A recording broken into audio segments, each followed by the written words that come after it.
O tema dessa mensagem é a maldição dos observadores. A maldição dos observadores.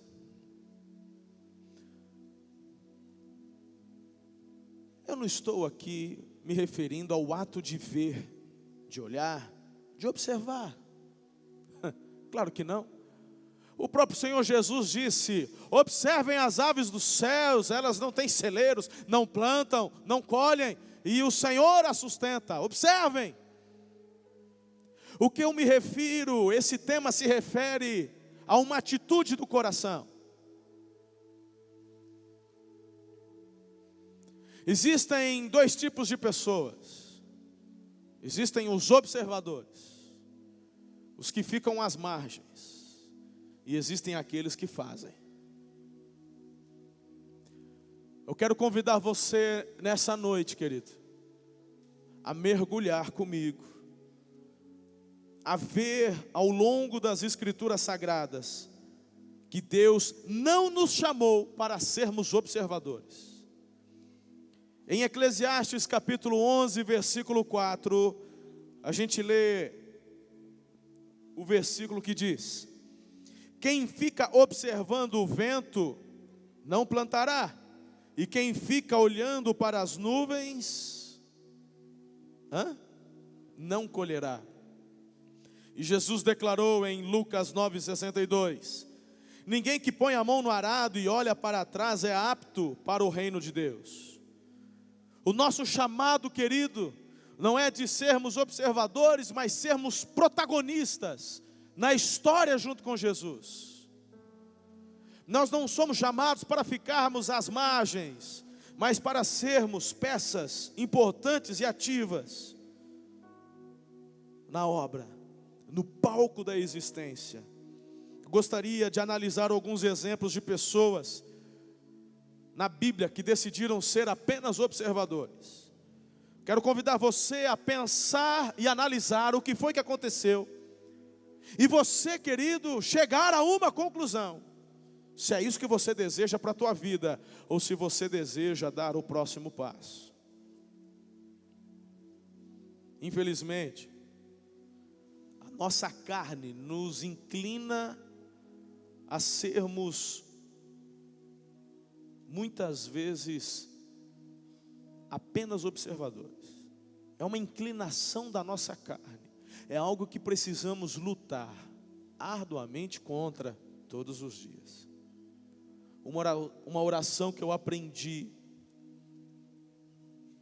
para fazer diariamente é: Deus, livra-me de mim mesmo.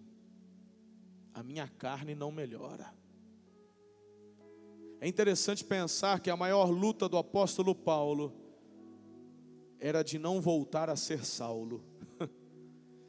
Enxergando suas cartas, tudo que ele escreveu, a gente vê essa luta diária na vida dele.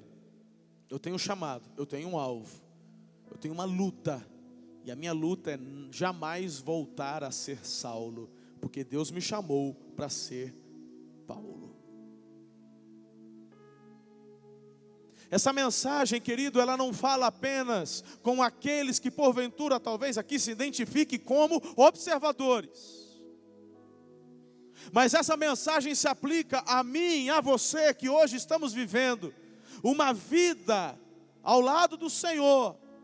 Mas que se não prestarmos atenção, cairemos no mesmo pecado que esses personagens que vamos analisar hoje caíram. Eu quero começar em primeiro lugar falando da maldição de Mical. A maldição de Mical. O texto é de 2 Samuel, capítulo 6, versículo 12. Acompanhe o texto que vamos ler. 2 Samuel 6, de 12 a 23. Estamos juntos até aqui, igreja? Aleluia. E disseram ao rei Davi: o Senhor tem abençoado a família de Obed-edom e tudo o que ele possui por causa da arca de Deus. Então Davi, com grande festa, foi à casa de Obed-edom e ordenou que levassem a arca de Deus para a cidade de Davi. Quando os que carregavam a arca do Senhor davam 6 passos, eles sacrificavam um boi gordo e um novilho gordo. Davi, vestindo o colete sacerdotal de linho, foi dançando com todas as suas forças perante o Senhor, enquanto todos os israelitas levavam a arca do Senhor ao som de gritos de alegria e de trombetas. Aconteceu que, entrando a arca do Senhor na cidade de Davi, Mical, filha de Saul, observava de uma janela. E ao ver o rei dançando e comemorando perante o Senhor, ela o desprezou em seu coração. Eles trouxeram a arca do Senhor e colocaram na tenda que Davi lhe tinha preparado. E Davi ofereceu holocaustos e sacrifícios de comunhão perante o Senhor. Após oferecer os holocaustos e os sacrifícios de comunhão, ele abençoou o povo em nome do Senhor dos Exércitos. E deu um pão, um bolo de tâmaras e um bolo de uvas passas a cada homem e a cada mulher israelita.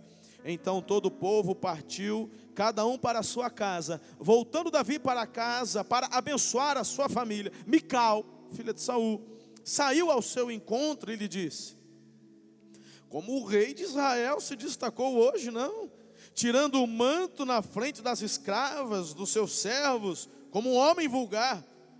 Mas Davi disse a Mical: foi perante o Senhor que eu dancei, perante aquele que me escolheu em lugar de seu pai, ou de qualquer outro da família dele, quando me designou soberano sobre o povo do Senhor, sobre Israel. Perante o Senhor celebrei, e me rebaixarei ainda mais, e me humilharei aos meus próprios olhos. Serei honrado por essas escravas que você mencionou, até o dia de sua morte. Mical, filha de Saul, jamais teve filhos. Leia comigo o versículo 16. Está aí no multimídia, forte, leia comigo, diga: Mical, filha de Saul, observava de uma janela. Pense comigo na história. Durante 20 anos, Saul, o pai da Mical, desprezou a presença de Deus. A arca que representava a presença de Deus, a arca representava a presença de Deus, por Saul foi esquecido, foi deixado de lado. Mas Davi tinha sede da presença, Davi queria a presença, Davi queria Deus, ele tinha fome de Deus. Quando ele conquista a cidade, ele faz um lugar especial, e ele fala: eu quero a arca aqui comigo, eu quero a presença de Deus comigo. Da primeira vez, Davi pisa na bola, não cumpre todos os requisitos que Deus esperava, põe a mão na arca e morre na hora. Durante alguns meses, Davi volta, fica na sua casa cabisbaixo, triste: Senhor, por que aconteceu isso? Eu desejo tanto o Senhor aqui comigo. E aqui já cabe um parênteses. Tem muita gente que acha que vai ter a presença de Deus buscando Deus de qualquer jeito. Há um ditado popular que diz que todos os caminhos levam a Deus. Há um ditado popular que o importante, querido, não é a forma, mas é o teu coração. Pois está errado isso. Existe uma forma que Deus quer. Existe uma forma que Ele determinou. Não é o que a igreja determina, mas é o que o Senhor determina. E Ele falou que o caminho, se você quer a presença dEle, Ele falou: o único caminho é o meu Filho, Jesus Cristo. Mas tem gente buscando Deus na natureza, tem gente buscando Deus pelos espíritos, tem gente fazendo um monte de coisa. Tem gente querendo buscar Deus, fazendo trabalho de macumba, tem gente tentando de tudo. Tem gente tentando buscar Deus nos astros, enfim, meu irmão. Tem gente tentando buscar Deus nas boas obras. A Bíblia fala que tudo isso aí, meu irmão, é Jesus. E Davi fica assim: puxa vida, camarada, eu queria trazer a arca. O cara põe a mão na arca, morre. A arca ficou na casa de Obed-edom. Aí chegaram para o Davi: Davi, que foi? Lembra do Obed-edom? Como eu vou esquecer? Todos esses meses só estou pensando nisso. Rapaz, o Obed-edom está prosperando como nunca. Há um favor de Deus. Davi ficou animado, correu para lá. E agora Davi faz do jeito que Deus manda. Os sacerdotes, os levitas, pessoal adorando, sacrificando, buscando.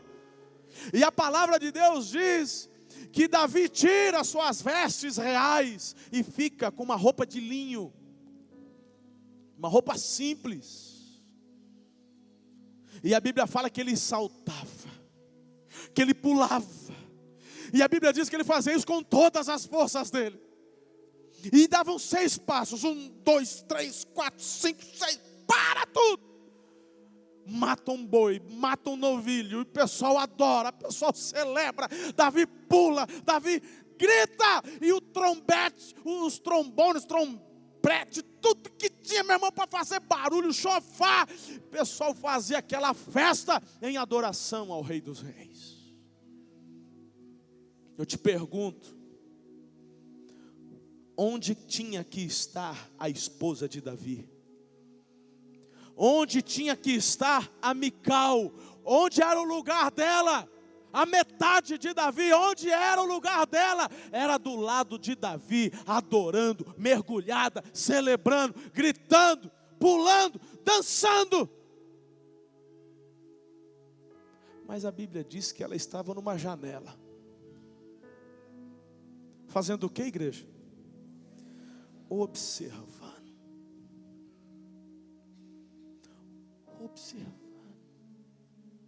O povo chega em Jerusalém, o povo começa a entrar na cidade de Davi, o povo vibrando, e a Mical da janela olhando.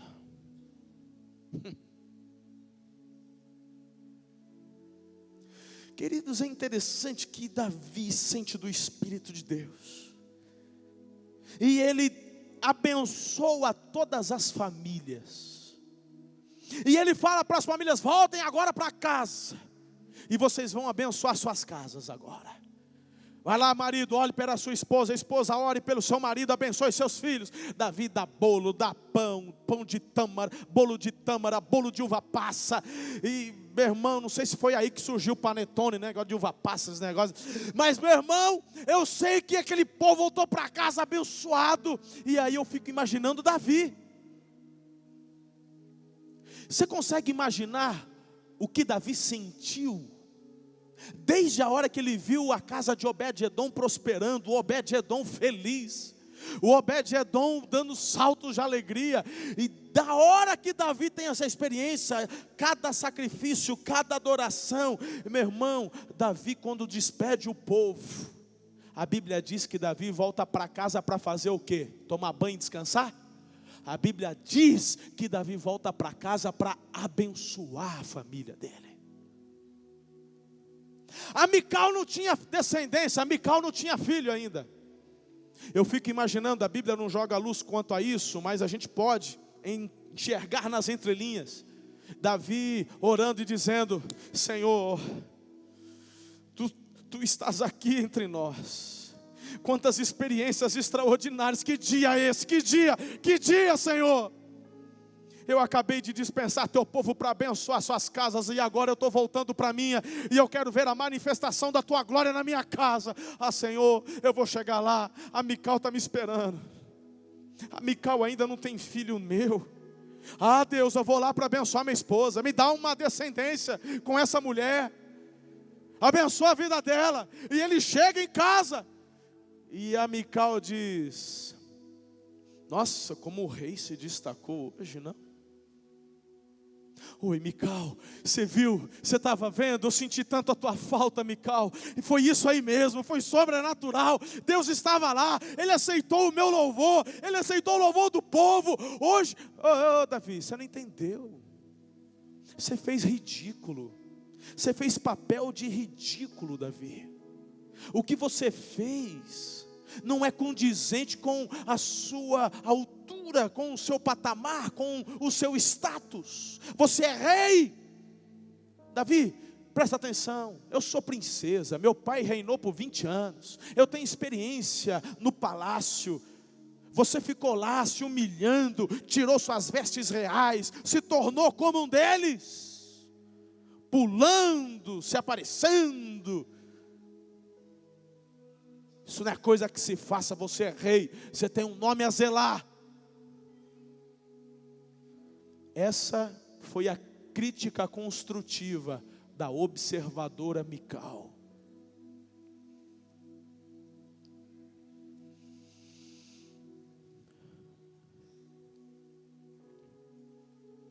De repente, filhos,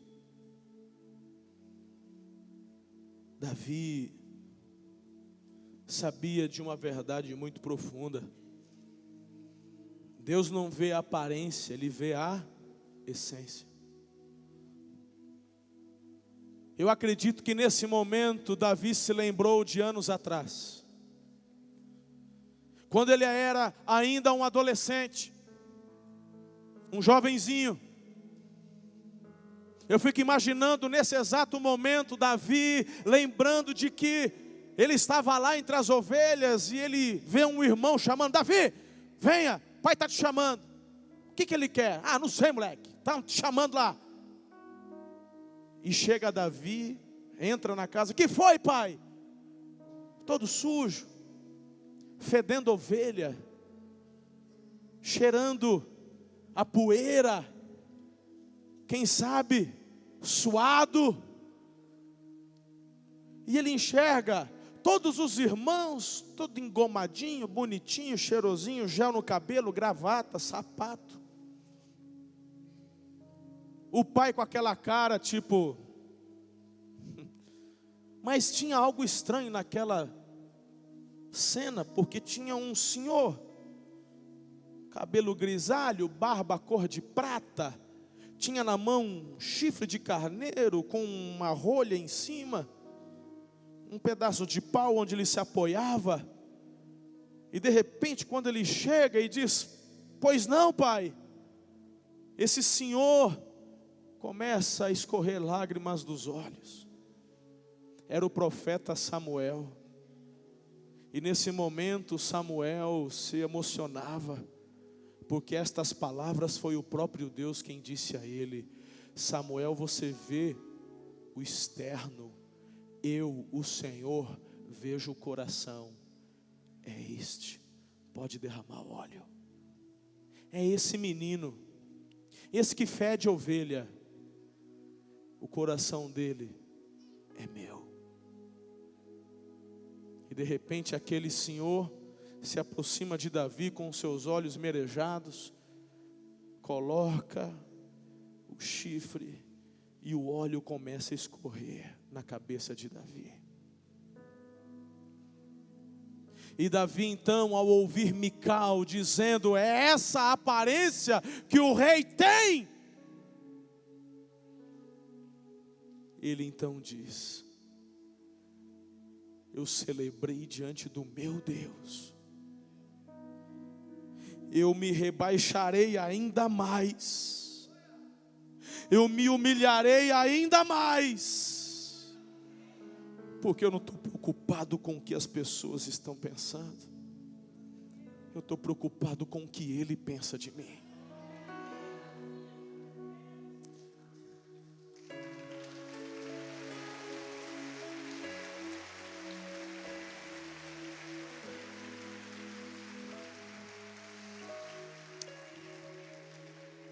Os observadores são críticos. Os observadores, como Mical, só veem a aparência. Eles nunca vão saber a essência, porque eles não entram, eles não experimentam, eles não mergulham. Eles só ficam na janela, olhando, observando e julgando. É isso que eles fazem. Os observadores, com suas críticas, eles lançam suas flechas e dardos envenenados. São cínicos, são sarcásticos. O versículo 16 deixa claro que esses observadores desenvolvem no coração um senso de superioridade e também desenvolvem um desprezo no coração com relação ao outro, ao próximo. Está lá, o versículo 16 fala: Mical desprezou Davi.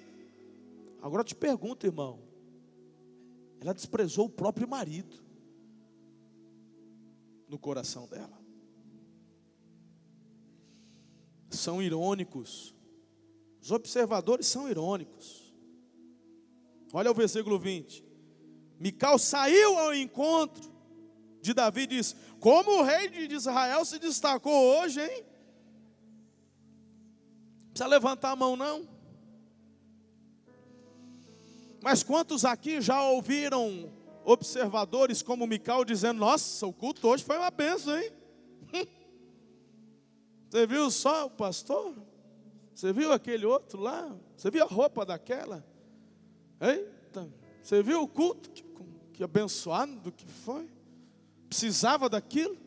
Precisava o pastor gritar daquele jeito? E aquele outro que ficou no chão lá? E aquele que... Você já ouviu esse tipo de comentário, filho? Já? Com quem que parece? Com Davi não, parece com Mical. E o tema da mensagem é a maldição dos observadores. E eu quero te perguntar, o que acontece com Mical, filhos? A Bíblia diz que a morte se apodera do ventre dela.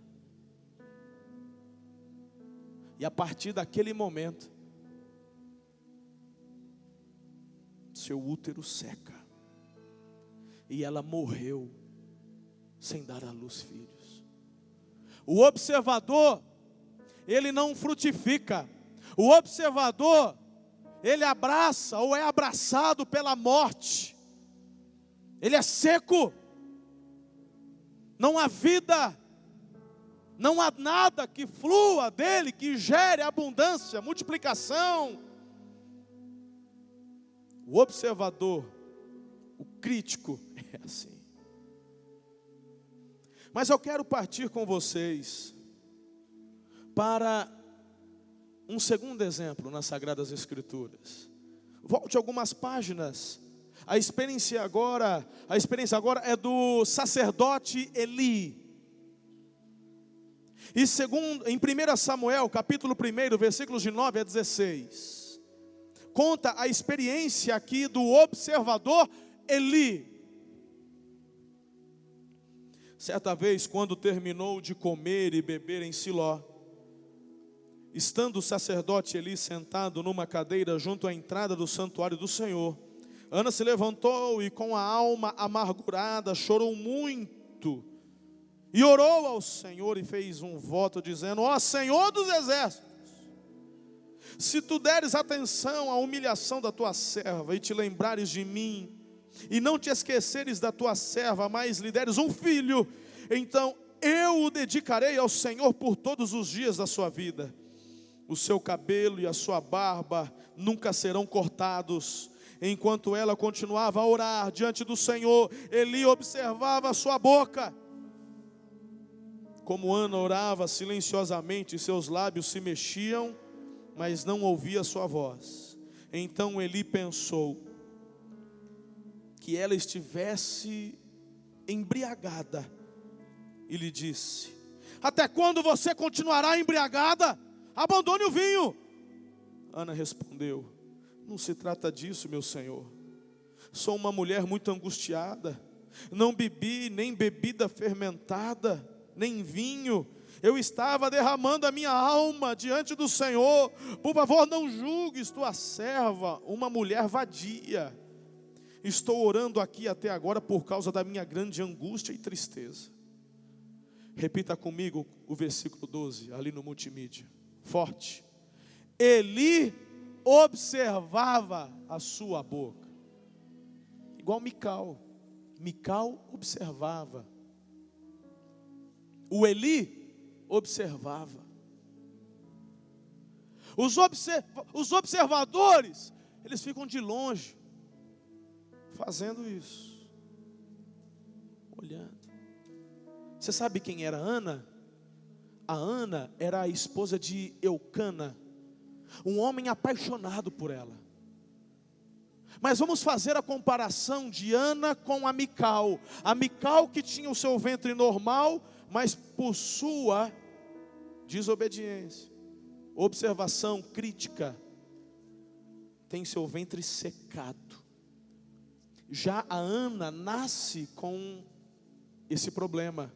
O ventre dela não podia gerar vida. Mas a Ana se derrama diante de Deus. Ela chora. E ela não fez isso uma vez só não, irmãos. Ela fazia isso todo ano, porque todo ano o marido descia até Jerusalém para sacrificar e adorar. E todo ano essa mulher ia no altar de Deus para se derramar. Essa mulher tem o seu pedido atendido por Deus. E o ventre que era seco torna a gerar vida. Inclusive ela é a mãe daquele senhor com barba cor de prata que ungiu Davi, a mãe de Samuel. E ela não teve só Samuel não, ela teve muitos outros filhos depois. Mas nós queremos falar do observador e não da Ana. O Eli, é interessante que já é um sacerdote, um senhor, mas ele, meu irmão, se acostumou com o altar. Ele vê a Ana se derramando e ele fica de longe, observando, olhando. Ele não se envolve. E de longe ele olha, ele observa e julga. Ele fala: estranha essa mulher. Mulher de Belial, tranqueira. Porque a expressão mulher de Belial não queria dizer que era uma mulher bêbada. Era uma mulher, como ela mesma declarou depois, vadia, sem valor. Essa mulher tranqueira, é mulher que fica bebendo durante o dia, deve ser prostituta, e vem aqui dar trabalho na igreja. E ela fala: meu Senhor, eu não sou uma mulher vadia, eu sou uma mulher casada, tenho marido, tenho família, eu apenas sou uma mulher angustiada, e eu estou me derramando diante de Deus. Mas o observador vê o que se derrama e julga, porque é observador, é crítico.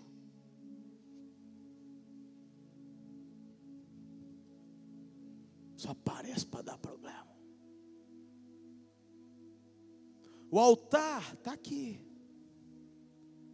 As pessoas vêm e se derramam, mas o observador fica de longe, destilando o seu veneno. Primeiro no seu coração, mas é tanto veneno que nem ele suporta tanto. Ele tem que destilar para fora. E ele começa, até que chega uma hora que nem ele aguenta. Ô filha, pelo amor, se é hora de estar bebendo, larga o vinho.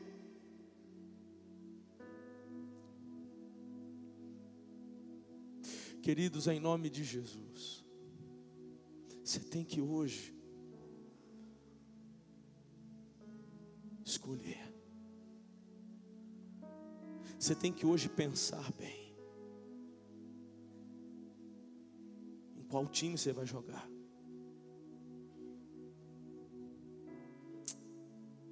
O Eli tinha tudo, queridos, para ter uma experiência extraordinária. O Eli poderia, sabe fazer o quê? Se achegar no altar e falar: Deus está aqui. Essa mulher está se derramando. Deus está aqui. Ah, Senhor, eu quero também. Ah, Senhor, manifesta mesmo o teu favor, tua graça. Ah, Deus, o adorador, o faminto por Deus, o que quer mais, o que quer mergulhar, ele olha e ele mergulha, mas o observador critica e destila o seu veneno. O fim da Mical foi morte. Morte, não teve multiplicação. E o Eli? Se você olhar o capítulo 4 de 1 Samuel, a partir do versículo 12 até o versículo 18, você vai enxergar algo, o que aconteceu aqui. Naquele dia, diz o texto, um benjamita correu da linha de batalha até Siló, com as roupas rasgadas, terra na cabeça. Quando ele chegou, Eli estava sentado, observando sua cadeira. De novo, eu te pergunto, onde era o lugar de Eli? Porque o povo estava em batalha. Os filisteus se levantaram contra o povo. E numa primeira batalha, eles perderam a batalha. Aí o general, que nessa época o povo de Israel vivia uma frieza espiritual. Eles não estavam nem aí para a presença de Deus. Perderam a batalha, o general falou para Ofni e Finéias, filhos de Eli: corram lá, busquem a arca. Busquem a arca, busquem a arca. A gente está precisando do nosso amuleto, vai lá, pega. Pegaram a arca e foram para a batalha. Pois eles perderam não a batalha agora, perderam a guerra. Ofni e Finéias foram mortos e a arca foi roubada, foi levada como despojo de guerra. E esse homem benjamita, ele chega até o Eli. Onde era o lugar do sacerdote durante a guerra? O lugar do sacerdote era junto com o exército. Orando, intercedendo, clamando, se derramando, profetizando. Esse era o papel do homem de Deus. Mas o Eli se tornou um obeso, um observador. O texto diz, é só você ler. Ele se acostumou com as coisas de Deus. E você vê agora que ele fazia o que ele gostava de fazer, observar. E o texto diz que ele observava sua cadeira. O benjamita, o mensageiro diz: profeta, o sacerdote, perdemos a guerra. Seus filhos morreram, a arca foi levada. E nesse momento ele fica atordoado, e ele com aquele corpanzil todo, perde o equilíbrio, cai, quebra o pescoço e morre. E novamente a maldição dos observadores é a morte, pescoço quebrado.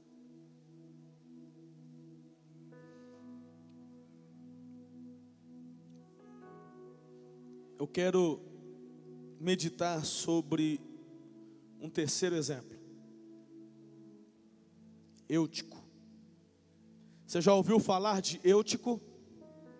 O texto agora é no Novo Testamento, é o livro de Atos, capítulo 20. Abra sua Bíblia em Atos dos Apóstolos, capítulo 20, versículo 7. Diz assim a palavra do Senhor até o versículo 12. No primeiro dia da semana, reunimos-nos para partir o pão. E Paulo falou ao povo, pretendendo partir no dia seguinte, continuou falando até a meia-noite.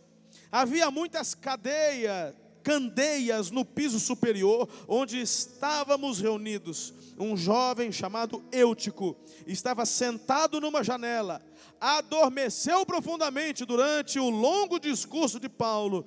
Vencido pelo sono, caiu do terceiro andar. Quando levantaram, estava morto. Paulo desceu, inclinou-se sobre o rapaz e o abraçou, dizendo: não fiquem alarmados, ele está vivo. Então subiu novamente, partiu o pão e comeu. Depois continuou a falar até o amanhecer e foi embora. Levaram vivo o jovem, o que muito os consolou. Olha para mim, presta atenção. O observador tem sono, o adorador quer adorar a noite toda.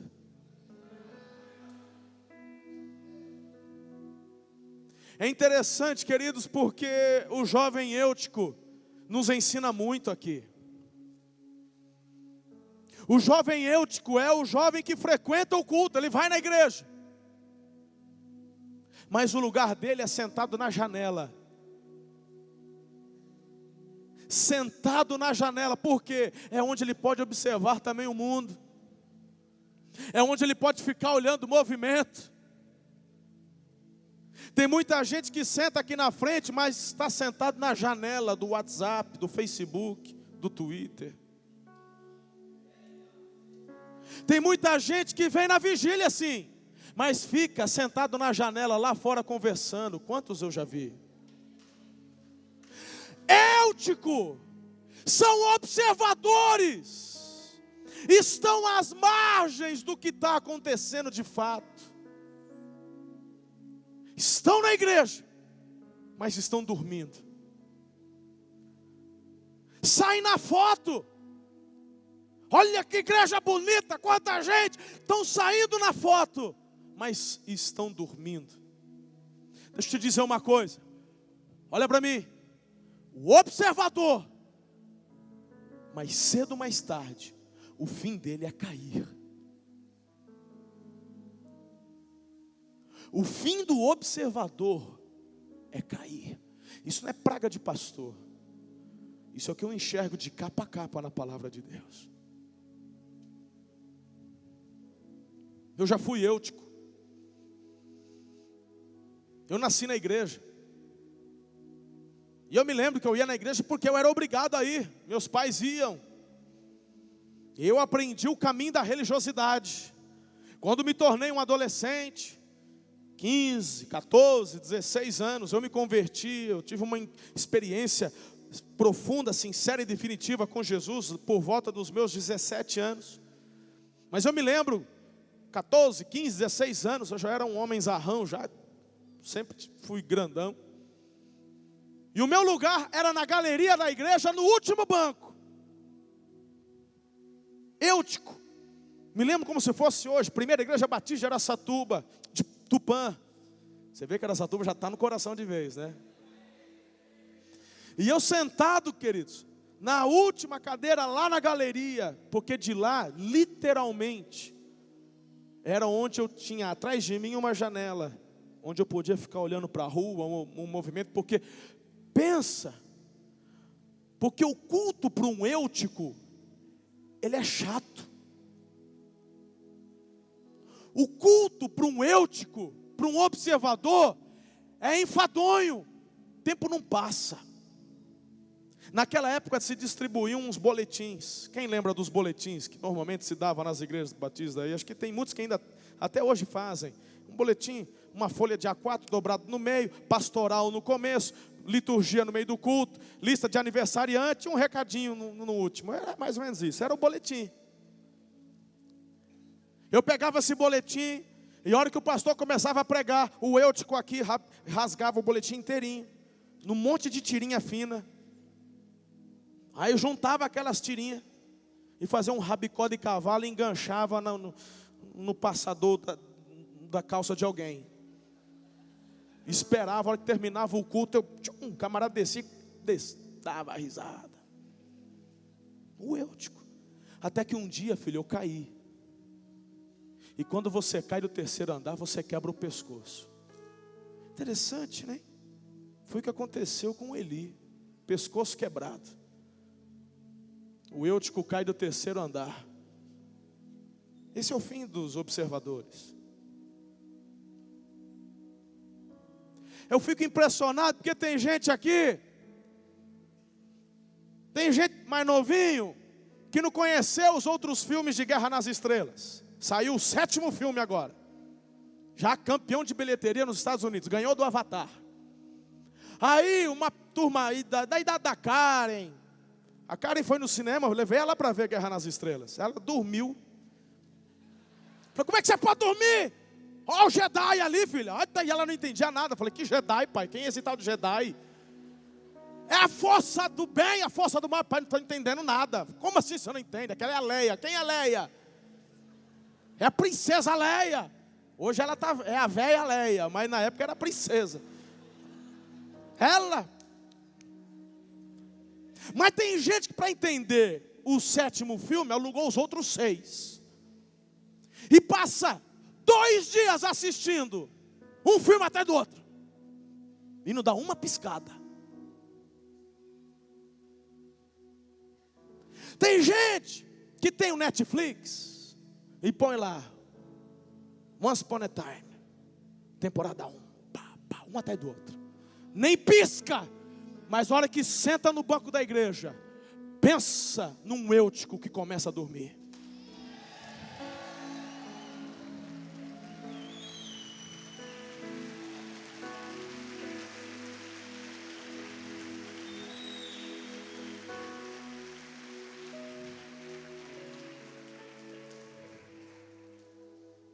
O fim dos observadores é pescoço quebrado. Mas, queridos, graças a Deus que o Paulo estava lá. Foi a sorte do Eutico. Paulo estava lá. E para tua sorte, observador, Jesus está aqui hoje. Jesus está aqui. Acontece que o Paulo abraça o Eutico. E ele dá uma ordem, a morte é expulsa. Ele ressuscita. E eu te pergunto, quando o Eutico tem essa experiência, a Bíblia fala que o culto não parou. O culto continuou. A galera subiu para o terceiro andar. E eu te pergunto, será que o Eutico voltou para a janela? Será que ele voltou de novo para as margens? Será que ele ficou de novo olhando, cochilando? Meu irmão, a Bíblia não diz, mas no meu coração eu tenho certeza que o Eutico sentou aos pés de Paulo. Você vai precisar ter uma experiência de morte para deixar este espírito crítico de observador e mergulhar no rio de Deus?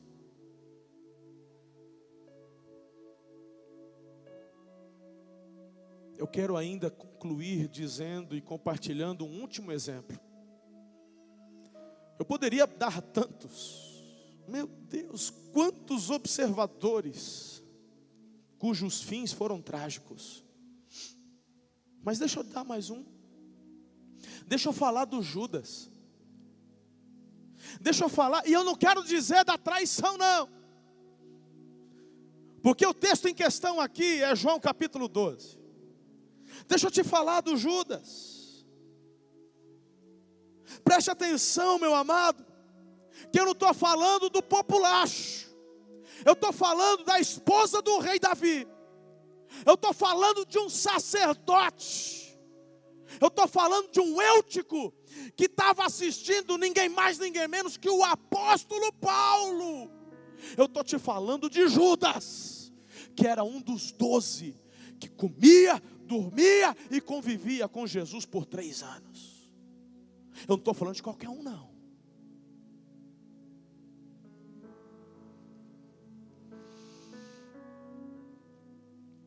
João 12, de 1 a 11 diz: 6 dias antes da Páscoa, Jesus chegou a Betânia, onde vivia Lázaro, a quem ressuscitara dos mortos. Ali prepararam um jantar para Jesus. Marta servia enquanto Lázaro estava à mesa com ele. Então Maria pegou um frasco de nardo puro, que era um perfume caro, e ela derramou sobre os pés de Jesus, e os enxugou com os seus cabelos, e a casa encheu-se com a fragrância do perfume. Mas um dos discípulos, Judas Iscariotes, que mais tarde iria traí-lo, fez uma objeção, fez uma crítica construtiva, fez uma observação. Por que esse perfume não foi vendido e o dinheiro dado aos pobres? Seriam 300 denários. Ele não falou isso por se interessar pelos pobres, mas porque era ladrão. Sendo responsável pela bolsa de dinheiro, costumava tirar o que nela era colocado. Respondeu Jesus: deixa em paz, que o guarde para o dia do meu sepultamento. Pois os pobres vocês sempre terão consigo, mas a mim vocês nem sempre terão. Enquanto isso, uma grande multidão de judeus, ao descobrir que Jesus estava ali, veio não apenas por causa de Jesus, mas também para ver Lázaro, a quem ele ressuscitara dentre os mortos. Assim os chefes dos sacerdotes fizeram planos para matar também Lázaro, pois por causa dele muitos estavam se afastando dos judeus e crendo em Jesus. Filhos, para Maria, Ela sentia que aquela era a última oportunidade que ela tinha de honrar Jesus antes da sua morte. E ela então faz uma oferta extravagante. Presta atenção. Oferta extravagante escandaliza os observadores.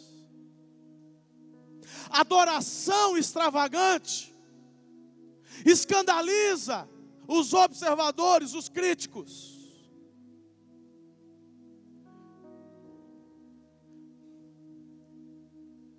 Você já parou para pensar se Jesus estivesse numa epifania agora, um corpo carnal presente, o que você ia fazer, filho? Você ia ficar todo reverentezinho aí no seu lugar? Se Jesus se manifestasse agora em carne, como Ele fez depois da sua ressurreição, você ia ficar aí sentadinho, do jeito que você está aí? É isso? Você ia ficar assim? Oh, Jesus apareceu aí. Olha, ele é mais bonito que eu pensava. Meu irmão, você ia pular, você ia pirar, você ia gritar, você ia jogar a capa da cadeira para cima. Você, meu irmão, você ia correr para frente, você ia espremer, você ia tentar relar em Jesus de alguma forma. Alguma coisa extravagante você ia querer fazer. Algum voto você ia fazer.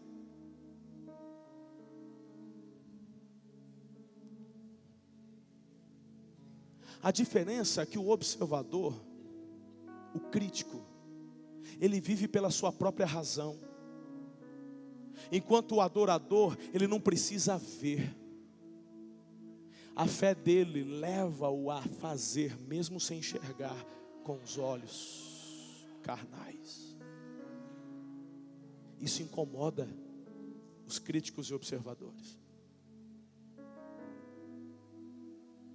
Os observadores são como Tomé. Eu tenho que ver para crer.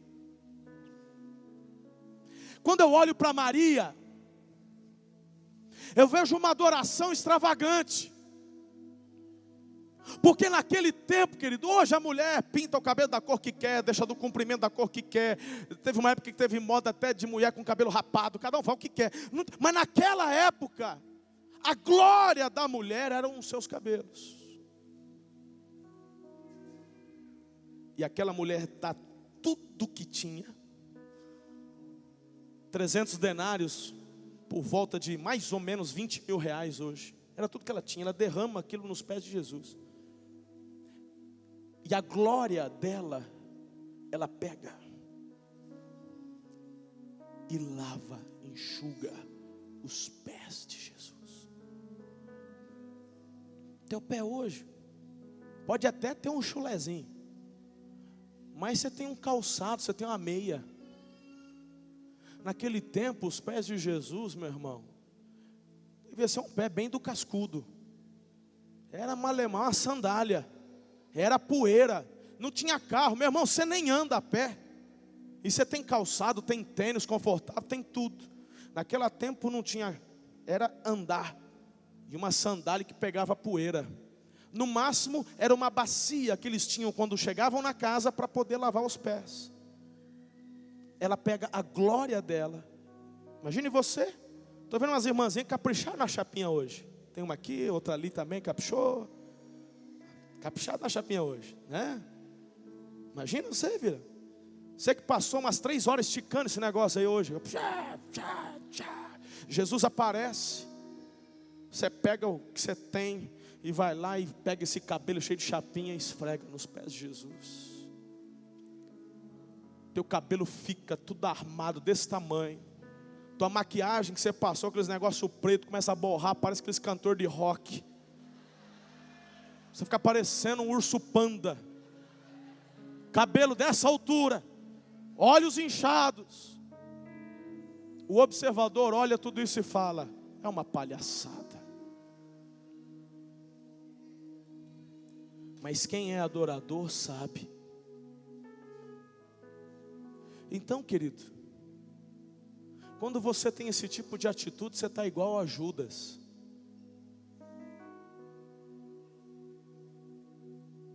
O fim de Judas? Sem problema, te falo. Pescoço quebrado, enforcado. Eli, pescoço quebrado. Eutico, pescoço quebrado. Mas graças a Deus o apóstolo Paulo estava lá. Judas, pescoço quebrado. Morte. A maldição dos críticos, a maldição dos que só observam, é a morte. É a morte espiritual. O que vai precisar acontecer, filho, para você mergulhar no rio de Deus? Deixa eu te dizer uma coisa. Larga a mão dessa porcaria de crítica construtiva. Não existe crítica construtiva, irmão. Não pode falar nada, pastor. Meu irmão, se está no erro, vai lá e exorta. A Bíblia diz que Deus exorta o filho que ama. Se tem pecado, vai lá e exorta. Crítica é fruto de um coração cheio de orgulho, de prepotência. Crítica é quando você se acha melhor que os outros. Você já está em pecado, irmão. Quando você vê alguém na unção, quando você vê alguém fazer alguma coisa, começa a criticar, não esquece dessa mensagem. Você está mais para Eli, tu está mais parecido com Judas, tu está com uma cara de Mical.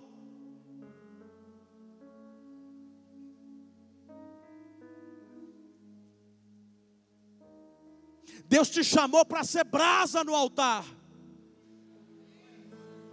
Deus te chamou, não foi para ficar observando. Deus te chamou para você se queimar no altar dele. Você é o sacrifício vivo, santo e agradável a Deus. É você, sou eu.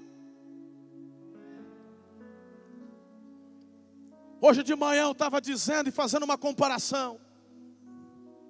Eu acho lindo lareira. Eu acho aconchegante, eu acho romântico. Não sei se você na tua casa, aqui em Araçatuba, tem uma lareira. Mas se você tem uma lareira aqui em Araçatuba, é só, meu irmão, para enfeitar. Tem muita casa aqui em Araçatuba que tem uma lareira, mas não tem nem chaminé. É só a lareira, só o buraco na parede. Aí você olha lá. E eu já vi gente que comprou casa e tinha lareira e foi mandar fogo. Fez uma fumaceira dentro de casa, não tinha chaminé, era só enfeite. Calor de 45 graus que faz essa cidade, se tiver lareira, vão te chamar de maluco. Mas se é só para enfeitar, é bacana. E como é que fica a lareira lá? Você pega uma lenha, bonitinha, toda arrumadinha, e empilha na lareira. Tem as gradezinhas. E tem aquela madeira que nunca vai pegar fogo, mas está lá, para sair na foto. Eu não quero ser lenha de lareira de enfeite, irmão. Eu quero ser brasa. E de brasa eu vou para cinza. Eu vou me queimar, eu vou me gastar. Eu vou me consumir na obra. Eu não sou observador. Eu fui chamado para ser protagonista ao lado de Jesus. E você também.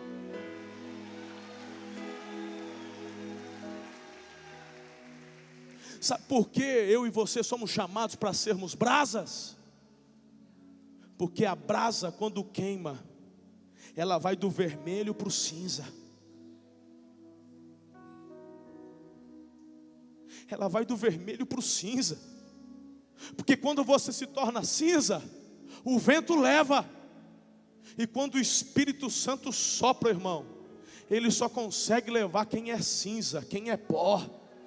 Se você é madeira de lareira, se você é carvão de enfeite, lenha de enfeite, lá você vai ficar. Mas quando o vento do Espírito soprar, ele leva quem é brasa, quem é cinza. Você é chamado para ser brasa no altar de Deus. Você é chamado, meu irmão, para queimar, para arder. Você é chamado para trazer cura às nações. Você é chamado para fazer a diferença nessa terra. Você não está aqui para sofrer a maldição dos observadores. Você tem que se levantar hoje e falar: Deus, tem misericórdia de mim. Aí talvez você diga: mas eu não sou um observador. Pois bem, querido, você se lembra que eu disse que eu preguei para mim hoje cedo? Acontece que hoje eu também não sou um observador, mas se eu não vigiar eu posso me tornar amanhã. Quando eu olhei para a história de Eli, eu comecei a chorar, porque eu tenho certeza que aquele homem foi um homem muito frutífero. Eu tenho certeza que aquele homem por muito tempo ele honrou o Senhor, mas no final da sua vida ele termina como um observador. E eu disse: Deus, eu quero terminar como brasa. De brasa eu não aceito virar lenha. De brasa eu quero ser cinza e ser levado pelo teu Espírito, conduzido pelo teu Espírito para onde o Senhor quiser. Esse é o desejo dele para a tua vida, irmão. Você não está aqui para ser um observador. Abandona a crítica. Abandona a tua vida de Mical. Abandona a tua vida de Eli. Abandona a tua vida de Eutico. Abandona a tua vida de Judas. Você é chamado para ser como Ana, se derramando no altar de Deus.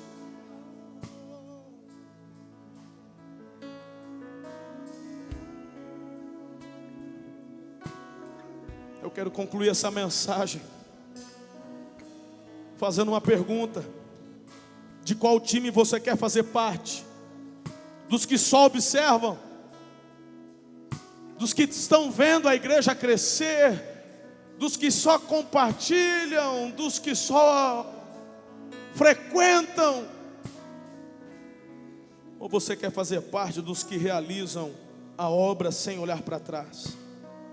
Atos 1, de 9 a 11, acontece algo sobrenatural. Naquele momento Jesus estava manifestando suas palavras para os seus discípulos. Uma multidão ouvia. E de repente Jesus começa a subir aos céus.